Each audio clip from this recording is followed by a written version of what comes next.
Rob Dauster here. I got Jeff Goodman with me. Hell no. John Fate. Are we still live? Field of 68 till I die. I'm sorry, man. I blacked out. Randolph Children. DJ Khaled, you know the big DJ Khaled guy? Hands thrown up and in. Goodman needs to be fired all the time. Josh Pastor. You're going to beat people straight up. You know the deal. Drink responsibly tonight. I'll be drinking with you. Jarrell McNeil. From the bluest of the blue bloods to the smallest of the mid-majors. This is Field of 68 after dark. Welcome to the Tuesday evening edition of the Field of 68 After Dark. I am Rob Dauster. That is Jeff Goodman. That is Terrence Oglesby. We are, of course, not Greg Waddell and Kevin Sweeney. We wanted to address something at the start of the show. Jerry Fanta, John's father, passed away yesterday, suddenly on January 29th at the age of 56. We are obviously hurting for John, who is a very close friend for all three of us who are on the show, our producer Dagan, our producer Trevor as well. So before we got into anything that has to do with basketball, anything that has to do with what happened tonight, we wanted to make sure that we addressed Jerry and sent our condolences to the family and sent our condolences specifically to John and Vicky. Yeah, I mean, obviously, reiterate that. And, you know, when I talked to him yesterday, it was just so sudden. And I think that was the hardest part, hearing from Fan, and just kind of how choked up he was. And I know how close he was with his dad. And, you know, he put out a tweet earlier today that I want to read. He said, "He was my best friend and the influence for my passion. Jerry Fanta, you were the best father that a son could ask for. You were the best storyteller I know. I love you and we'll miss you, Dad, so much. John, we love you, man. And anything you need, man, anything you need, we're here for you." Yeah, there's some strange parallels with a lot of this, because my father also passed away at 56, and he also passed away very suddenly. And the really hard part is the fact that the people around you, they understand that you're hurt, but they don't understand the impact of which you're hurt. And the hard part is there's no fixing it. There's nothing you can do. And there's nothing, quite frankly, guys, there's nothing we can do to help John. And, there's not, I'm 35 years old. I have kids. I lost my dad 5 years ago in August. And there's not a day goes by that I don't think of my father. And what John's going through, it's a real thing. And everybody who knows John, he's not going to slow down. He'll slow down for a week. He'll slow down for 10 days. And then he's going to get back to working, because that's the kind of person that John is. But it's also something that I really want him to make sure that he takes care of himself, because this isn't an easy thing. I was coaching whenever my father passed away. I didn't coach for much longer after that because I couldn't take it. I couldn't handle all the responsibility that was immediately thrown in my lap.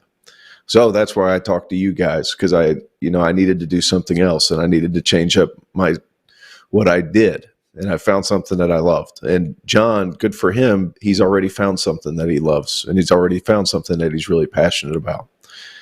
And while it's tough and it won't get better, it'll move on, because this too shall pass. It'll move on. But you will constantly be reminded every day of what your dad did for you. And that's kind of the hard part about this whole thing, is you can't help them, but you can be there. And there's a lot of noise going on in the world, but now you're your own man. And now it's tough to put on the face that you need to put on. And John knows this. I've already talked to him. If he needs me or somebody to just be able to share his feelings with, I'm in there with him. So rest in peace to Jerry. I knew Jerry not well, but I knew him. I've met him in person several times, and he was always polite and engaging. It's a sad day that he passed away, and it's a sad day for the Fanta family. So rest in peace, Jerry. We know Fanta is watching, so we love him. And Jerry Fanta, he was 56 years old.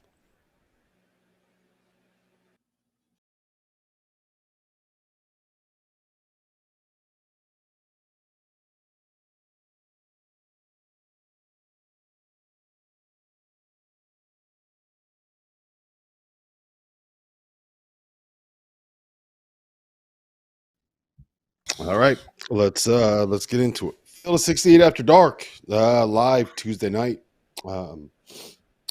Let's get to North Carolina, going on the road to Georgia Tech. 74-73. RJ Davis scored 28 points, but North Carolina didn't get anything else from the rest of their roster, which you would necessarily expect. And Georgia Tech picks up a win over North Carolina after beating Duke earlier this season, which is a hell of a way for Damon Stoudemire to get this program trending in the right direction and rolling in his first season in Atlanta, playing in McCamish Pavilion. Jeff, Georgia Tech beats North Carolina. Your thoughts? Yeah, I mean, listen, Damon's now taken down Duke, Clemson, Carolina. Now, they've struggled, which you knew they were going to be in year one. I just felt like at some point Carolina was going to be kind of ripe for the picking here. I thought it would be a Florida State. Instead, it's Georgia Tech. They came back from being down against Florida State in Tallahassee. You knew on the road at some point they would kind of slip up here. Again, like you said, Harrison Ingram and Cormac Ryan did not shoot the ball well at all. Cadeau's not much of an offensive weapon. Baycott's got to be more Baycott of what we expect. Like Mondo's got to step up here on nights when Ingram and Cormac Ryan are struggling, and he's got to demand the ball, and they've got to make him a weapon again, which he had been in the past. So I think T.O., like that's my biggest takeaway from Carolina. I love how well they played. I love their defense, but I think they got to get Mondo kind of going again and get his confidence back and get some aggressiveness back. Yeah, I think there's a lot to be said there. I mean, Mondo is Mondo. We know he's limited offensively. We know he can beat you up. And let's be honest, guys, like Georgia Tech's got a lot of bodies they could throw at somebody like Mondo. And while it has been a bit of I'm not going to say a slog because they've had some nice wins, right, at Georgia Tech. But at the same time, like it's a tough place to play. And whenever those guys get going, they shot 9 for 20, and they competed on the glass. Let's be honest, guys, 41 rebounds. I know North Carolina had 22 offensive, but still at the same time, like Georgia Tech's competing. Damon's putting them in the right spots. Cormac Ryan can't go 3 for 14. I think that's where your biggest concern is. You got to have that floor spacer. And quite frankly, nobody else in double figures besides RJ. You got to have more elsewhere. Yeah, RJ Davis has been fantastic this season. I think that he is right there in the conversation and may actually just be the ACC player of the year at this point. But you can't just have one guy go out there and go on the road and expect to win when no one else really plays all well. You're right about Cormac. Goodman, I do think you're right about Armando Baycott. The only thing I would push back on that is just to say that part of the reason why North Carolina is what they are this year is that Baycott has not been the kind of player that has been demanding touches and demanding opportunities and demanding chances in the post, right? Like part of why they are able to win at the level that they're winning is that he kind of has been the team player that has said, you know what, I don't need to get 25 shots a game, 25 post touches a game. So it's kind of a double-edged sword there. That's I will fine. Say. That's fine, but Cadeau's not an offensive weapon. So it's hard, right? Mm-hmm. If Cadeau's not much of one, which I know he's had some better offensive games lately, I just think Mondo's got to be capable of getting 16 or 18 on a given night when those other guys can't. And that may be just, you know what, crashing the offensive glass and getting, 2 or 3 putbacks. Whatever it is, I just think that the beauty of this team early was that they were more well-balanced. And now I think what you don't want to see is them being all about a RJ Davis offensively. Because, again, the ball moved.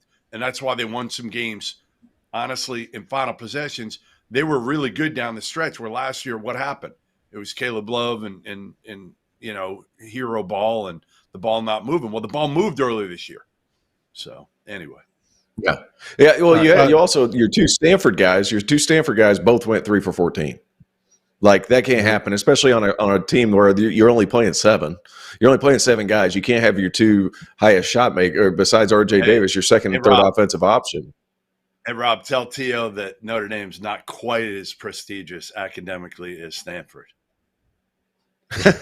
Yeah, but Cormac Ryan started. He started at Stanford. He started at Stanford. All right. So like those 2 Stanford. That's fine. That's fine. Yeah, that's fine. Yeah, but both of those guys going 3 of 14, like you can't have that. North Carolina only plays 7, and I understand like they don't like to crawl too deep into their bench, but those 2 guys have been good this year, and quite frankly, they've worked so well around RJ because they don't demand the ball every time, and they've worked perfectly alongside Cadeau because he's so willing to give it up. But that play at the end of the game, hey, let's be honest, it looks very similar to what happened at Cameron Indoor a couple of days ago, and it all happened to be whichever home team was there got the call. However, that was more of a foul than the Clemson foul at Duke the other day. No call. Decisive no call. I just the consistency was bothersome among the ACC because in my mind, the guy who challenged the shot is changing where his trajectory is. He's not going straight up and down. So he's following the shot and bumping the guy off his spot. That was a foul. But you said it. There is consistency. It's called home court consistency. Oof. Now that was a foul. The one at Georgia Tech was a foul. The one at Cameron Indoor was not a foul. I could have been cleaner. I couldn't have imagined a way to play cleaner basketball than what. I think they were both fouls, to be honest. I don't know how. Unless you're just handing him a layup, there's no foul. Yeah, I think I tend to look at the performance and the foul call against RJ Davis that wasn't called. And when you kind of get body checked like that and knocked off your line, I think that is more of a foul than somebody with going vertical and making contact with an elbow. All right, let's move on because T.O., I need to get to the game that is going to provide a little bit of inner turmoil for you and a little bit of controversy within the other Carolina.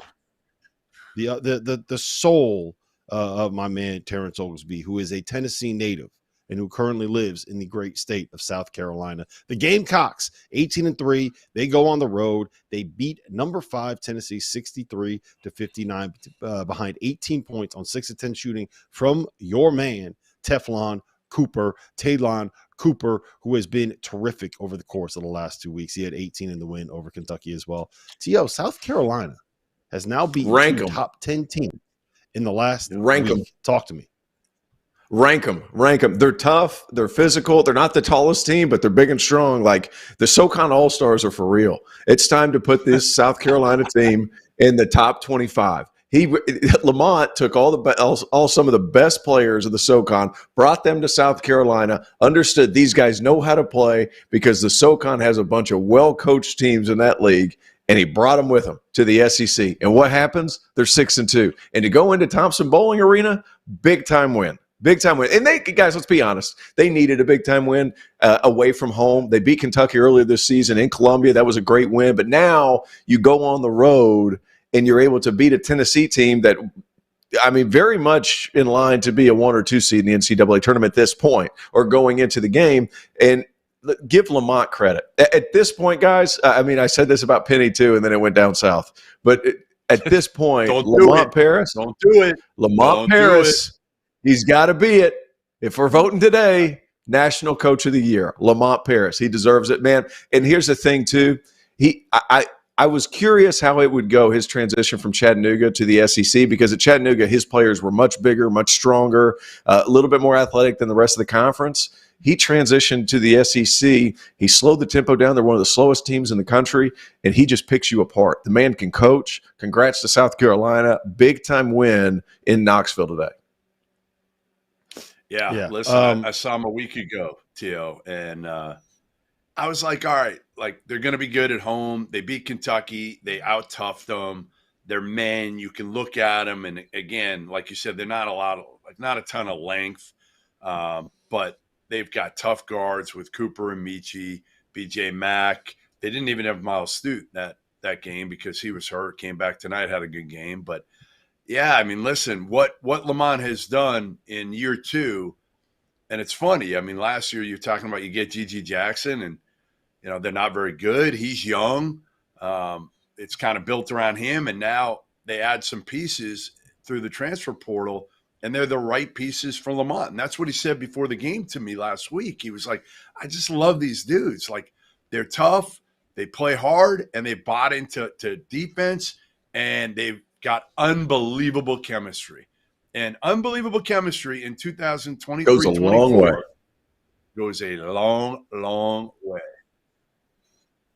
All right. I do want to look at the Tennessee side of things here, because this is a team that a lot of people had pegged as a potential Final Four contender, as a potential national title contender. They got 31 from Dalton Connect. Dalton Connect is averaging 28.5 points in SEC play this season. When you're playing at home and you get 31 points from your best player and you only score 59, T.O., that is not a great sign. The rest of the Vols not named Dalton Connect were 10 for 34 from the field tonight. That is, according to my sources, not great. Not great. You got to get more from Jordan Gainey. I mean, he goes 0 for 3. But really the problem, guys, Santiago Vescovi, I mean, 10 points. He's been relied on to score much more than that. And then on top of that, Josiah Jordan-James, it's like, dude, when are you going to be that guy? Like, everybody's waiting. When are you going to be that guy? He's 1 of 3. That's a McDonald's All-American coming out of high school. He was this highly touted dude. Got to be better. Right. He's not. I mean, that chip is. Yeah, he's just not. He's not going to be that guy. He's a piece. But Zakai Ziegler's the guy, to me, that has to be better than he was tonight. Because he's the point guard. He runs the team. He sets everybody up. He's got to be able to get enough of his own. To me, great. Dalton Connect is the best transfer probably in the country. But they got to have Ziegler step up. He's got to be the second guy for them. Yep. Yeah, you say the best transfer in the country. He might be the second best player in all of college basketball. Listen, we got to get to a break.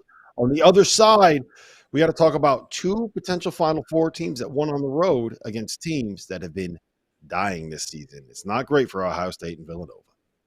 As you guys know by now, we've partnered with BetMGM this season. We'll be using BetMGM lines to make all of our picks, and we'll have special offers for the listeners and the viewers of the Field of 68 each and every week of the college basketball season. We have a special offer that will be available starting on Tuesday, January 9th and running through Monday, February 12th, the morning after Super Bowl 58. If you haven't signed up for BetMGM yet, in honor of the big game, you can use the bonus code FIELD158 and you'll get $158 in free bets on your first wager with BetMGM, regardless of whether or not you win that first bet. Here's how you make it work. Download the BetMGM app. Sign up using the bonus code FIELD158. Deposit at least $5 and place your first wager on any game. You'll receive $158 in bonus bets regardless of the outcome of your bet. Just make sure that you use that bonus code FIELD158 when you sign up. And remember, BetMGM is now available under one wallet in select states. As a New Jersey resident, this is super convenient when I have to go cover games in New York or Philly, which happens quite a bit. When you cross state borders, you just log into your existing account and fire away. You don't have to create separate accounts in each state. It's easy, it's simple, it's clean. And most importantly, we have some fun stuff coming up for the heart of the college basketball season. Bet insurance tokens, college hoops odd boosts, and my favorite, a nice juicy parlay boost. So download the BetMGM app and sign up today. Field 158.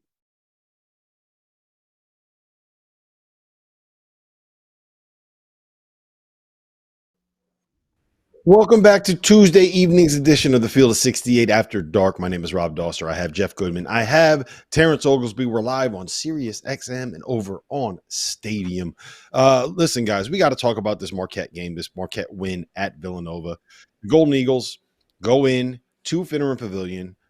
They jump out to a 15-2 lead. They're up by as many as 20 in the first half. Blew that lead and then found a way to come back and win 85-80 behind Goodman, 32 points. 9 assists, 6 rebounds, and 3 steals on 10 for 20 shooting and 5 of 8 shooting from 3 from your favorite point guard in college basketball, none other than Tyler Kolek. What do you make of Marquette's win?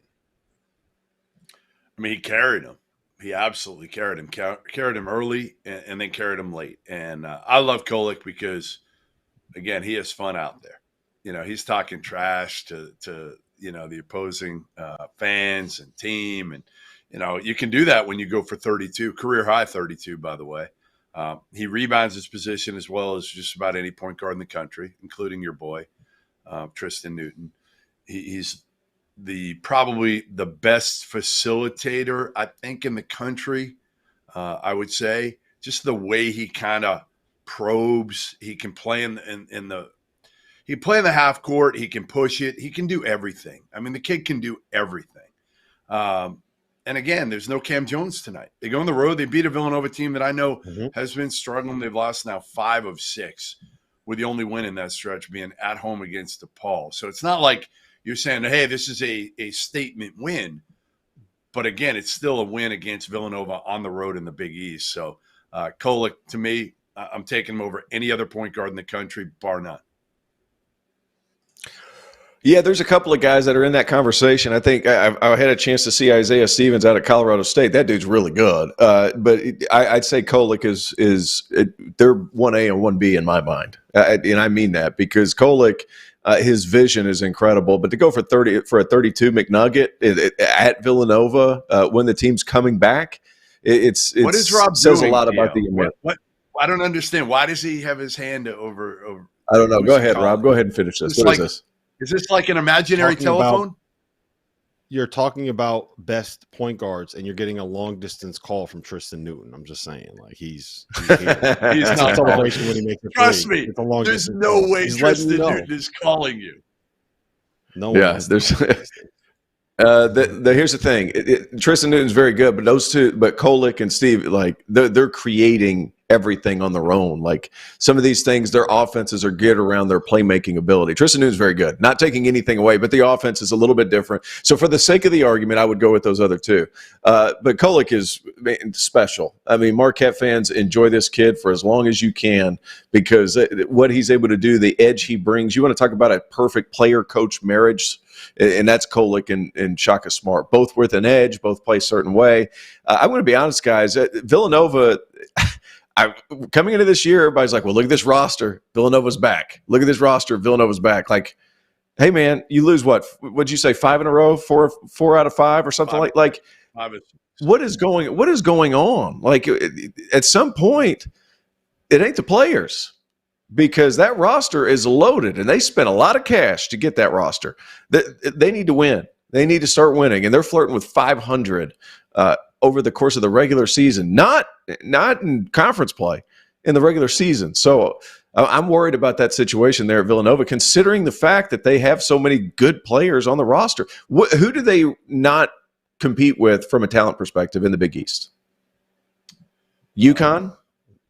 Yeah, I mean – UConn. Yeah, UConn. I mean, they don't have a point guard, although Mark Armstrong was good for a stretch tonight. But overall, yeah, he's fine.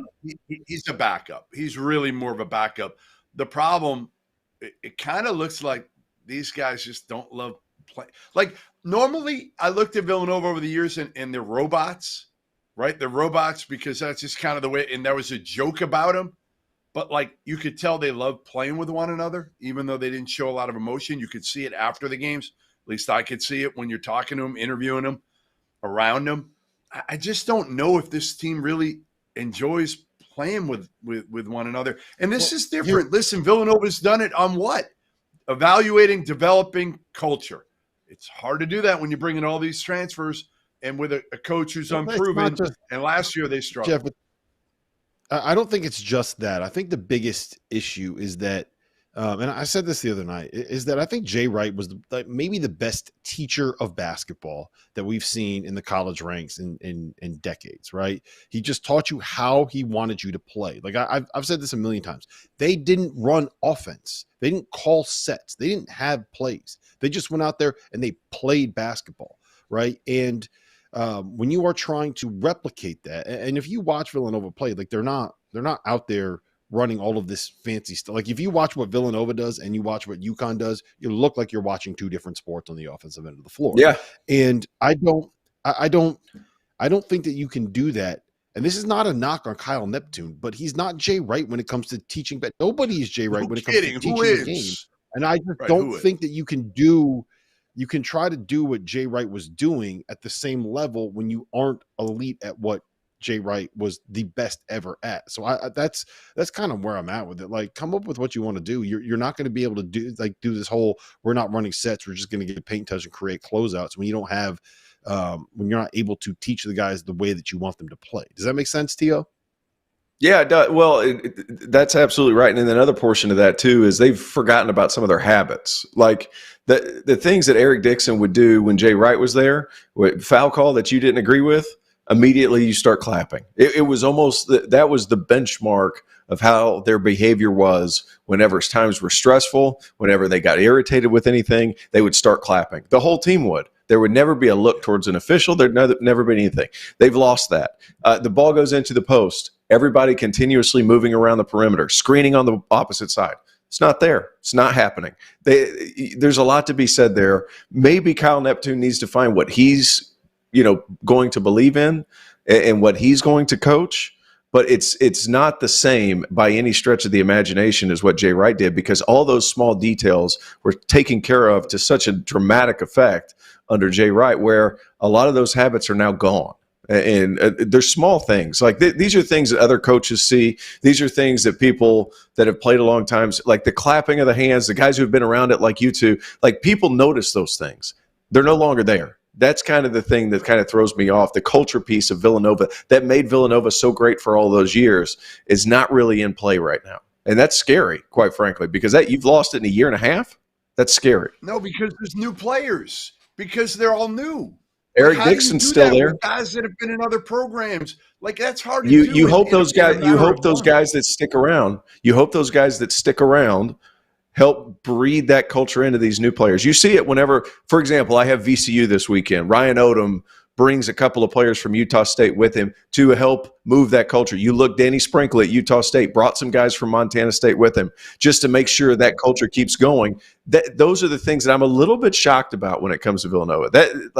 I would have expected that to have been better, considering Neptune's one's a Jay Wright disciple, and two, you have some continuity with that roster. That's what's shocking to me. We got to move on. Dagan's in my ear. Yeah. All right. So let's get to Illinois going into Columbus and beating Iowa State. The final there was 87-75. Terrence Shannon had his best game since coming back from a suspension after he was arrested for sexual assault. When he was cleared, he finished with 23 points. He had 18 in the second half. Marcus Domask had 23 points. Ty Rogers, 13 and 10. Shout out to Jarrell McNeil. I know that's his guy. The more interesting thing here to me, Jeff, is that, I mean, we know what Illinois can be when they're at their best. What's going on with this Ohio State team?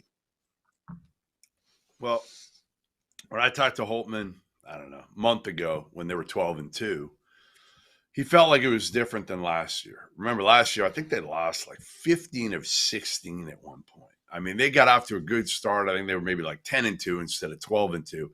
And then it was the ultimate free fall. But he felt like with Bruce Thornton this year, it would be different. He had that leader. Bruce Thornton was a freshman last year, point guard. He's a sophomore. He's got good habits, leads by example. And he felt like that was kind of the strength of the core of this team. But again, listen, Thornton had an off night tonight. When you lose, it's tough to kind of stop this. And I think this might have been as important of a game in Chris Holtman's coaching career at Ohio State as there was. And I know that sounds crazy because he's coached NCAA tournament games, but this was one they had to have. They had to have it because they got some winnable games in front of them. And if you beat Illinois at home, it's a resume win, number one. It's at home, so it kind of placates the fans a little bit that are right now on Holtman. And then you get some confidence. You get some confidence going into these other winnable games, both at home and on the road. So this one was disastrous to me for Ohio State. All right, Terrence. A couple of things about Ohio State. About Ohio State, like they started off so strong, and then over the last 7 games, and I just looked this up, Bruce Thornton over the course of the whole season shooting 32%. Over the last 7, 23. Roddy Gale shooting 8% from 3. They're just not finding shots, and they're not hitting shots. So it's kind of one of those things. Evan Mahaffey, not a great shooter anyway. He's an 0-fer right now. Like the pressure, the ability to create shots. Dale Bonner, transfer from Baylor. Guys are thinking, well, he might be able to help coming off the bench. He's not a big scorer, but at least he can space the floor. 14%. Zed Key, not a three-point shooter at all, but he's down 11 percentage points inside the three. So it's one of these things like, can you continue to create looks in Big Ten play? Guys, that's hard. And I understand the Big Ten's down. It's still rugged league. It's still physical, and it's really well scouted. So you're going to have to create some things on your own. Besides Jamison Battle, they don't really have anybody else that can do that. Illinois, when they're good guys, they're good. And Terrence Shannon is really talented. At one point in the season, he was the second best player in college basketball before all this nonsense. And I'm not going to address nonsense because I'm not big on nonsense. But he was one of the best players in college basketball. He's now starting to get back. He's a few games back in, and he moves the needle for Illinois to wrap up second place in the Big Ten, potentially win that tournament, and make a deep run in the NCAA tournament. Yeah, I love we call it booty ball, right? And I know there are coaches that do not get that excited when I refer to what Illinois does as booty ball, but it's kind of what. Tell me if I'm crazy, Tio. What Illinois does is kind of what Villanova wants to do, right? Where they get these guys isolated, they kind of go one-on-one, they get a paint touch, and if they're going to score, they score. If they're going to create a closeout for someone else, they create a closeout for someone else. But you got two guys that are incredibly difficult to stop in Terrence Shannon and Marcus Domask. You got a 5-man that can space the floor and shoot it and pass and do all these different switchable things defensively. And you got guys like Luke Goody and I'm blanking on the Hardman kid's first name, but he's been really good of late. Like that, you have really good, Justin Hardman. You got really good role players around them.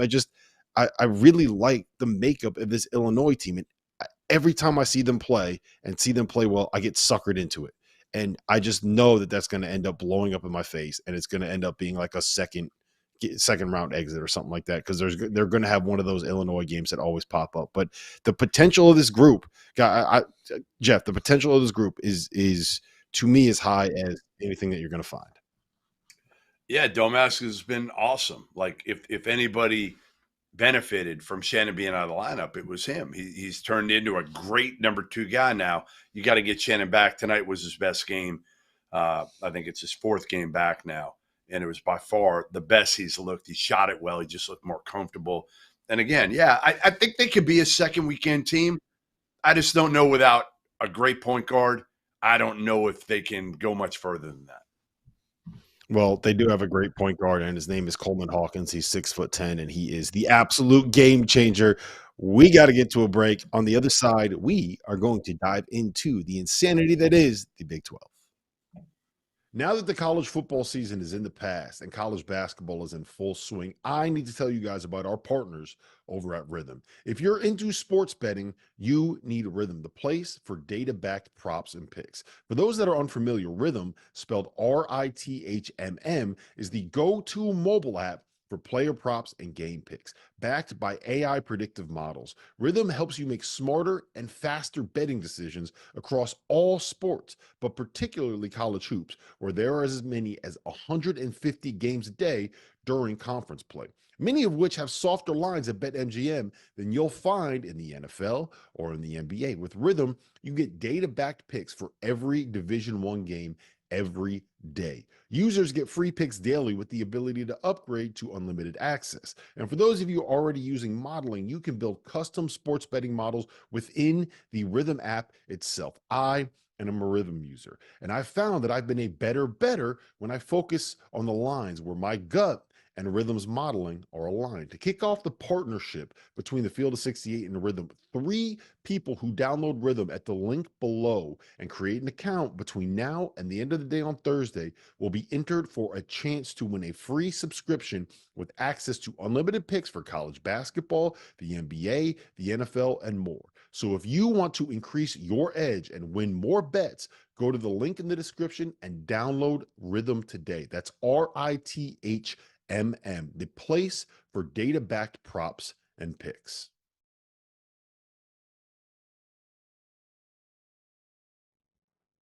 Welcome back to the Field of 68 After Dark. It is Tuesday night. My name is Rob Dauster. That's Terrence Oglesby. We have Jeff Goodman. We are live on SiriusXM. We're streaming over on Stadium, and we are live on our YouTube channel. Jump in the chat. Ask us some questions. Guys, we got to talk about the Big 12. There were three relevant Big 12 games tonight, and where I want to start, T.O., is down in Fort Worth. Number 15, Texas Tech, goes on the road and loses to TCU. The final score was 85-78. We got 23 points from Trevion Tennyson, who has been one of the bigger revelations to me this season. Micah Peavy at 18 points, hit all of his threes. But more importantly, TCU picked up another big win, and Texas Tech fell back to the pack, and they are tied now with Houston atop the Big 12 standings. What do you make of this win for TCU? How important was this? Hey man, that league is such a bear. 5-3. If you're at that point in this league, I think you have to feel pretty good about things. This is a TCU team. Like they flirted with some disaster up at Georgetown, and then they end up winning on a blown sideline out of bounds call. They end up winning on that one, and then they really struggled to kind of gain some rhythm. Now they're starting to do it. This is big for them to win. It was at home. For them to be able to get those guys playing well between Tennyson, Micah Peavy, who's a high volume guy, but he shot it well from three today. There's talent on that team. It's just a matter of how they've been able to put it together, and the fact that they're 5-3 in league. I think TCU fans should be thrilled with that. It's a hard place to play. Jamie Dixon's done a nice job down there, and Texas Tech. I don't worry about them so much. They do need to have a little bit more beside Pop Isaacs. I know Chance McMillan went for a few, but you got to have more from Joe Toussaint. You got to have more from Kerwin Walton. They just didn't get it tonight. But all of that being said, TCU is a hard place to play. Hard place to play. Jeff? They're old. Yeah, they're old. Yep. I mean, listen, really old. And the thing with Texas Tech, they were playing with house money, right? You've already won at Texas a couple weeks ago, and then you just won in Norman. So imagine if they had won this game, they would have honestly been in control of the Big 12. They're already in first place going in. They're still in pretty good shape right now. Now, again, do we have confidence they're going to be able to sustain this? I mean, the key to me is Toussaint, because I think you know what Pop Isaac's going to give you. Washington, McMillan's been good. To me, it's Toussaint. And he's been a guy who's just gotten better as his college career has gone on, and he's getting the opportunity now. But Grant McCaslin's done an unbelievable job with this program, getting him back on track in 1 year after the mess a year ago. Think about that. Think about where they could have been right now. And he's done a great job. And, yeah, like Jamie Dixon, TCU, they're good. They're one of those teams in the mix there. It depends on the day. They're in the play-in conversation. Yeah, they're in it, and I don't know how much disparity there is between TCU and Oklahoma and some of these other teams down there, but Texas, a lot of these teams in Oklahoma and Texas, there's not much on any given day. They probably play 10 times and they split all of them. Mm-hmm. Iowa State's the one that has kind of distanced themselves, which is shocking. And I think Texas Tech has too. Yeah, the middle of the Big 12 is you can just throw them all in a hat and pick them out. And you got teams that are going to be 9 or 10 seeds everywhere that you look, right? And someone's going to end up getting bumped up to a 5 seed. They're going to be higher than that, Rob, they're going to be better because of their numbers. They're going to get great That's seeds, what I'm saying is someone's going to end up getting a higher seed because of the fact that they play in this conference where everyone that they get is a great win, and eventually somebody has to actually win some of these games. So Hey, can I make a point? We talk about the metrics a little bit. I'm a little curious about how the Big 12 is gaming the net, because I was looking at this a little bit, and the first thing everybody says, well, you have to play people. Well, what we're finding out is not necessarily the case. That's what administrators were being told. You have to play people. There's a problem, because I was looking at it, and you look at this is all according to January 8th. So I'm backdating a couple days. You look at strength of schedule around the Big 12, and I have this list here. Houston, January 8th, 219th in strength of schedule. BYU, who remember, guys, really high in the net, really high in King Bomb, 306th.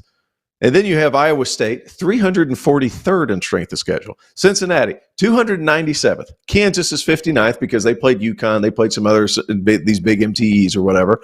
Outside of that, guys, TCU played a 340th toughest schedule. Rob, that's a thing. Tell them how. That's a thing. Tell them how. The metrics aren't capped. The efficiency isn't capped. That is a freaking issue. So wherever they say, hey, guys, look, according to the net, you have to win. It's only capped at, what, a 30-point win or a 20-point win? However, the metrics for offensive efficiency and defensive efficiency are not capped. So when you blow out these teams, those efficiency numbers are out of this world, and it is screwing things up. That is not how it should be. If you're going to cap 30-point wins, you need to cap the efficiency numbers with those 30-point wins too, because there's some – I'm going to be honest, guys. That Big 12, as good as it is, them adding those teams, the metrics should not be that freaking high. It shouldn't be that high. And there's some other conferences, namely my beloved ACC, that those metrics suck. But they tried to play people, and they weren't beating people that bad. Here we go. But I'm just, hey, even Central Florida, Rob, hey, Central Florida. This wasn't about the Big 12 at all. It was all to try to get to defend the middling ACC. Hey, Central Florida, who beat Kansas, and this was a huge shock, right? This was a major shock that Central Florida beat Kansas. 325th strength of schedule. So, like, what are we doing? That's my big question. Like, what is this league is as good as what we thought, or is it a bunch of middling? Is it like two teams at the top with Kansas and Houston that are really good, but everybody says there's holes with Kansas, but then Houston's good, but they don't have enough offense? Like, is Big 12 that good, or are the numbers just that good? Because the numbers, there's problems with the numbers. There's problems with the numbers. I think it's somewhere in the middle. I think that the Big 12 has a lot of good teams. I think they probably have two great teams, and they figured out if you blow out a bunch of bad teams, then your numbers look really, really good, and the rising tide lifts all ships. T.O., I do want to correct something real quick. You said something that was factually inaccurate and frankly embarrassing, and you should apologize for it. Okay. You said January 8th was a couple days ago. It's January 3 weeks ago, whatever. But 3 weeks ago. That was more than a couple weeks ago. What are we doing? That was just the list that I had. That was just the list that I had. Shout out to walking David Bentley, around at because he 70 degrees on January 8th. Come on. Yeah. Right? Oh, were you in Charleston? Listen, all right, I do want to ask you guys this. Oklahoma goes on the road, 20 pieces, Kansas State. A Kansas State team that just a couple of days ago, according to T.O., was sitting at 4-1 and tied for first place in the conference. According to me. According to you. A couple days ago. A couple days ago. Everything is a couple days ago. You know what Thanksgiving was? That's right. A couple days ago. Same difference. A couple days ago. Yeah. The non-conference strength of schedule still reigns true. That's what the point was. The non-conference strength of schedule. There you go. All right, Goodman, Oklahoma wins at Kansas State. Give me some thoughts, some takeaways. I have no segue into this game. Go ahead. I just don't think Kansas State's very good this year. I just don't. I mean, they should have had Naquan Tomlin. They got a couple players, right? They got obviously Tyler Perry and Kaluma, but they don't have enough. They don't have enough bullets. And I think Oklahoma, you got to give Porter Moser credit. He did a really good job through the portal. J.V. McCollum's been awesome. And some of the, again, they've been exposed a little bit over the last few weeks, but I think they did enough early that they're going to be okay. But they may be one of the teams you're talking about, Rob. They could be that team that kind of gets in as a 10, 11 seed, and you want to play. If you're a 6 seed, you want to look at a team like Oklahoma, because I don't know. I think they peaked at the wrong time. Mm-hmm. T.O., Kansas State. How big of a concern are we dealing with right now for Jerome Tang? I am concerned, one, because if your coach is that paranoid about somebody sitting in section 115, row 12, that's a problem. You shouldn't be that concerned. I don't know how quick information can get in a cell phone in a place full of 15,000 people. That is just not the case. Secondly, I think that Kansas State assumed that Tyler Perry was going to be very similar to brain fart. Kids point guard last year. I can't believe him. Yeah, they thought he was going to be another small guard like Marquise Noel. He just doesn't have that burst. He's not the same type of player. He's really a shooting. He's really an undersized 2 guard where Noel was able to create for everybody, all those pieces around him. They're missing that piece. Who's that piece that's going to be able to really get things going for his teammates? They don't have that this year. I'm worried about them. And then losing Tomlin as well certainly hurt. And let's be honest, like, Kaluma's been good. Tyler Perry, underwhelming in my mind. Much better at North Texas. Hasn't translated very well. Yeah, you're right about the level of athleticism and the fact Marquise Noel was 5'6", but his quick twitch and his burst was as good as you're going to find anywhere. Listen, we're gonna head to a final break. On the other side, we have to talk about San Diego State and Colorado State now that we have the official Mountain West ambassador on the show for the Field of 68. Big news, guys. I am thrilled to announce that we have partnered with Autograph, a company founded by the GOAT himself, Tom Brady. The Autograph fandom app gives you access to the best college hoops content, fan contests, and exclusive rewards like discounted tickets, all for doing the things that diehard fans like you already do, following your favorite team in the news and listening to podcasts just like this one. When Tom, and yes, I am calling him Tom, we're on a first-name basis these days, co-founded Autograph, he had one mission in mind: change the fan experience for the better. It works like this. You get all of your college hoops content you want in one place. You get articles from your favorite writers, pods from your favorite hosts, contests from your favorite creators, all on the feeds and the sites that you already enjoy. But instead of having to go to all these different places, it all comes to you in one spot, the Autograph fandom app. But here's the best part. The more content that you consume, the higher you rank in the app. As you consider to level up in status on the app, you can unlock unique rewards curated exclusively for you. So download the free Autograph app in the App Store and use the referral code F68, that's F68, or tap in at the link in the description below or in the podcast app of your choosing to start earning points for doing something as normal as listening to this very podcast. It really is that simple.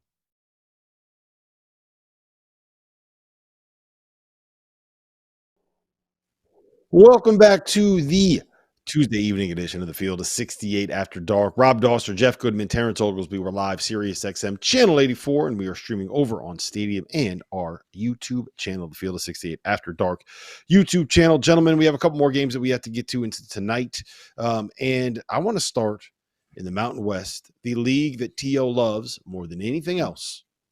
San Diego State goes on the road to Colorado State, who was coming off one of the most ridiculous, most unlikely, the craziest comebacks I've ever seen in my life. Wyoming came back from 11 points down with 51 seconds left and 5 points down with 3.7 seconds left to force overtime and beat Colorado State in Laramie. And they turn around at home in a game that they really, really, really needed and beat the Aztecs. Tio, where do you stand with San Diego State right now and with Colorado State? Frankly, those are the two teams I thought were going to be the two best teams in the conference, and now they're sitting there in like 4th and 5th place in the league standings. Both teams. Well, first of all, both teams are going to be fine. Colorado State really needed this one after dropping Nevada, which I did that game, and they just didn't look good. The ball had a hard time finding shooters, and guys just didn't knock down shots. And it felt like Nevada physically overwhelmed them because they have a bunch of big, sturdy guys.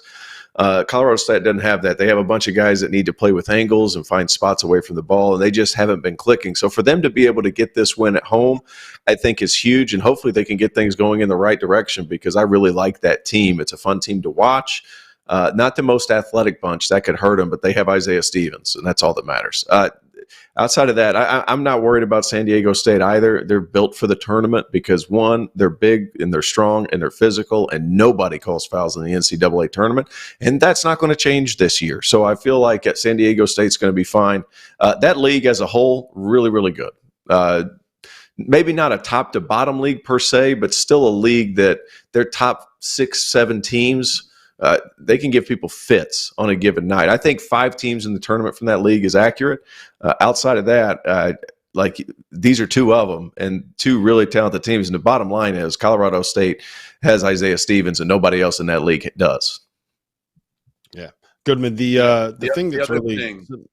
Go ahead, Jeff. Go ahead.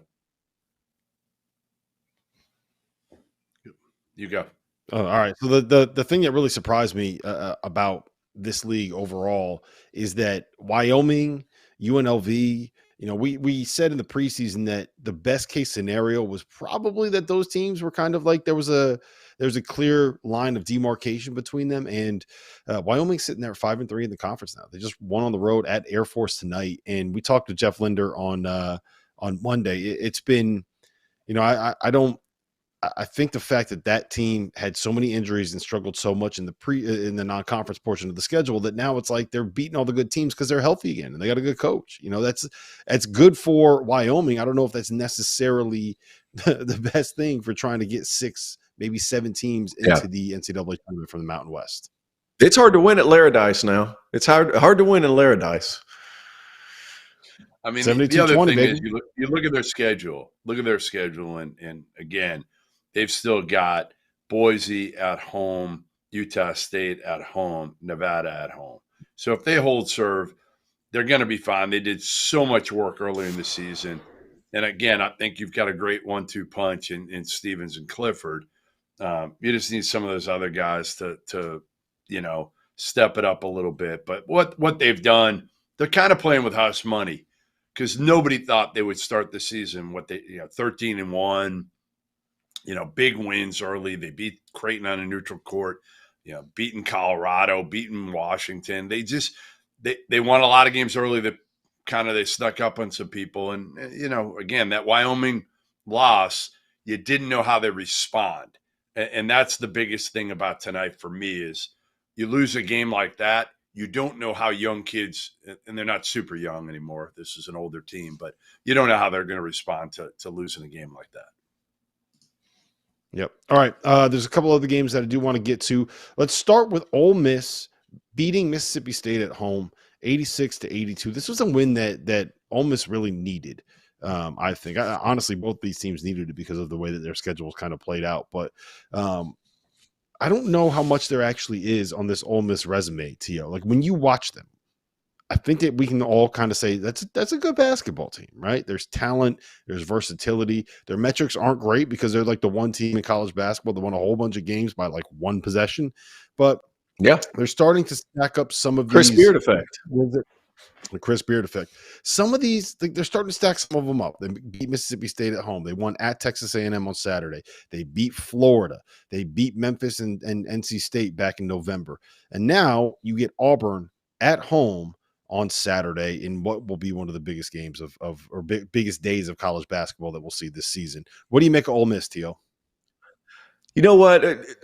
I've liked their team for a few years now. They just never were able to put it together. And now that Chris Beard's running ship, like how could you not like him? Now, their metrics are a little off, but defensively, what do? One, they turn you over. And if they don't get the steal, they're one of the best shot blocking teams in the SEC because there's a lot of size around that rim, guys. And Matthew Morrell, we know he could shoot it. He's been able to shoot it. And now he's playing for a different guy. I like the fact that, one, they took care of the home court against we all know how rivalry games can go. You get that they're not easy. Doesn't matter who you play, not easy. But the fact that they were able to clean that one up, really impressive in my mind. But let's be honest, guys. This is an Ole Miss team. Their metrics are bad because they give up points. But at the same time, they're able to generate a lot of their own points by creating all these live ball turnovers. Just a tough group. And their length, once you get in those 4 or 5 positions, is really impressive. Yeah. Goodman, I know that you are a big fan of this Ole Miss team. Well, I mean, here's the thing.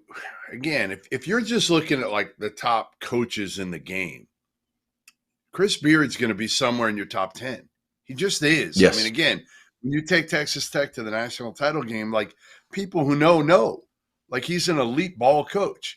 Now, he's able to do stuff other people aren't because he's used to, new rosters. He's done it, back when, D3, D2, Little Rock, Texas Tech, wherever he's done it. So he's used to this, where other coaches are frustrated and pissed off and complain. And he doesn't. He just kind of embraces this like new roster, even picking up 2 guys over the last month or so.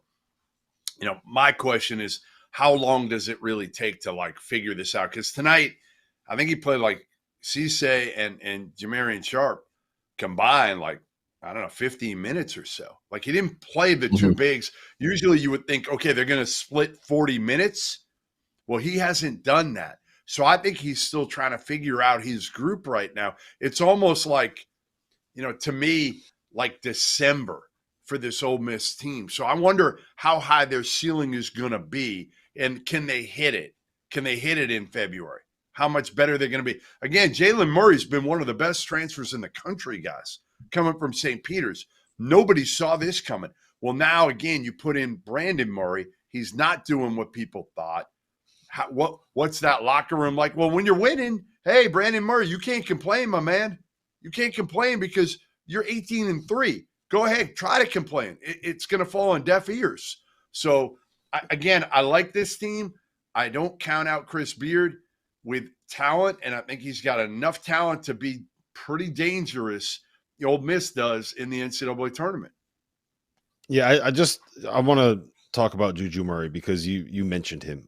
He never made an all-conference team at St. Peter's, right?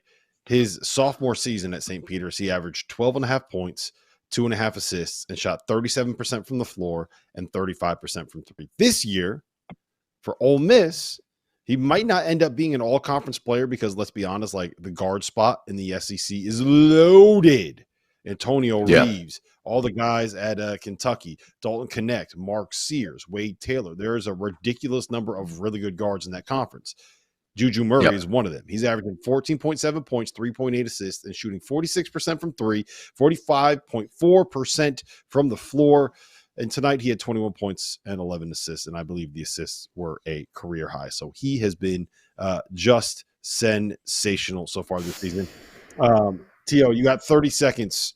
Mississippi State, Tolu Smith is back. They're still 3-5 in the league. What do you make of the Bulldogs?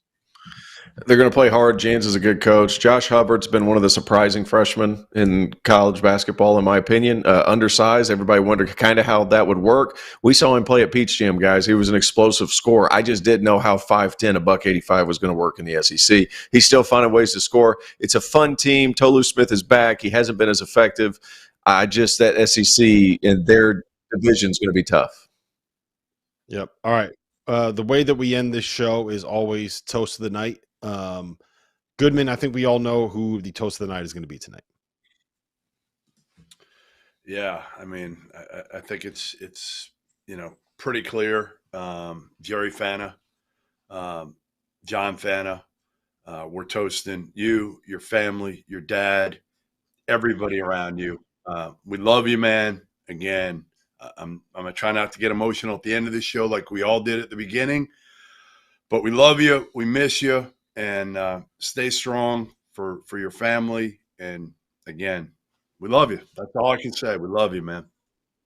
Yep. Looking forward to getting John back on the broadcast. Looking forward to getting John back on the Field of 68 after dark.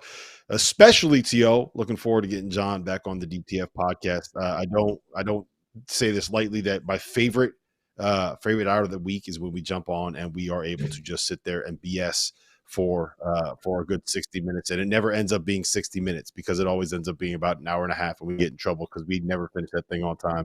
It's great talking with you guys. Fana, we miss you. Right there.